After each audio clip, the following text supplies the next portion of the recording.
There's an old saying that I heard that there's two kinds of people born in the hospital every day. There's a person born in the hospital that's going to get a job, and there's a person born in the hospital that's going to give that person the job. You have to decide along the way which one you're going to be. You can be a leader, but a leader is a developed set of skills. It's a developed set. And the more, but see, here's what stops the average person from being a leader is the fear of the consequences of leading.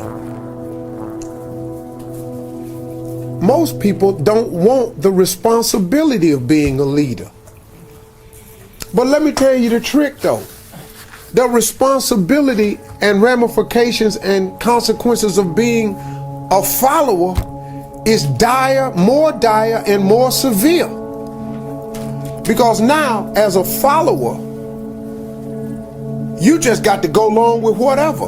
You know how many adjustments you got to make when you're a follower? But the man come in and decide I'm having layoffs, and he hand you a slip and it's Christmas. What? That wasn't in your plans, but you decided you didn't want to be a leader, you want to be a follower. Now guess what? You got to deal with that.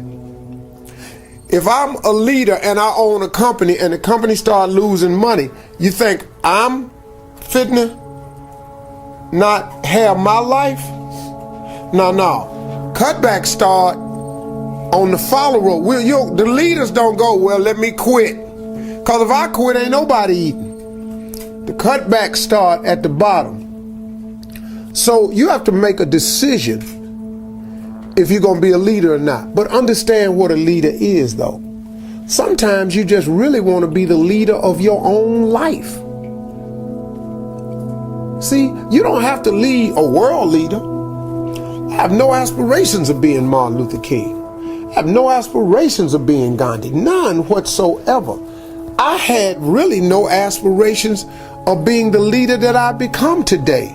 That I got young men listening to me that I wasn't even really counting on. I got dudes emailing me, man, running up to me, man, at Essence. This brother ran up to me and Terrence was stopping him from talking to me, and the big brother, about 300 some pounds, sweating, had a chef coat on, had a thermometer pen, sweating all over the place. He had seen me come off stage, saw me go through the back. He ran all the way around to meet me. And Terrence, stand down, soldier. Well, this big dude right here ain't with that. He said, hey, little man, come on now. Ain't nobody got time for all this here. I'm trying to holler at this man right here, because you don't know what I've been through.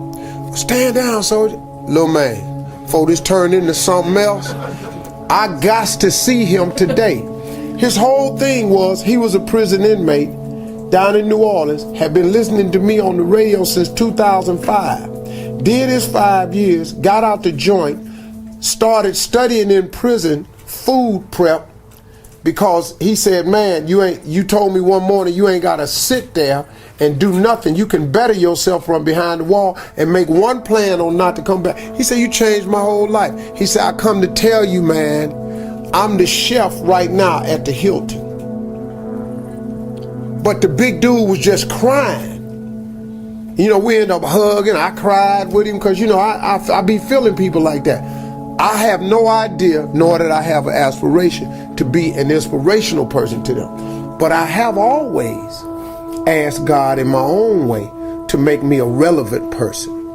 You know, I don't want to be a cat that when I die, ain't nobody tripping. Church empty.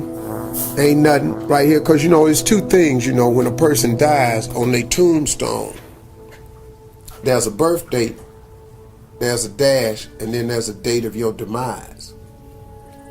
And let me tell you something. When you die, they're not going to talk about your birthday. They're not going to talk about the day you died.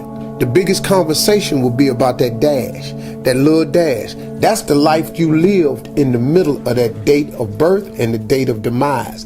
That dash will determine who you are.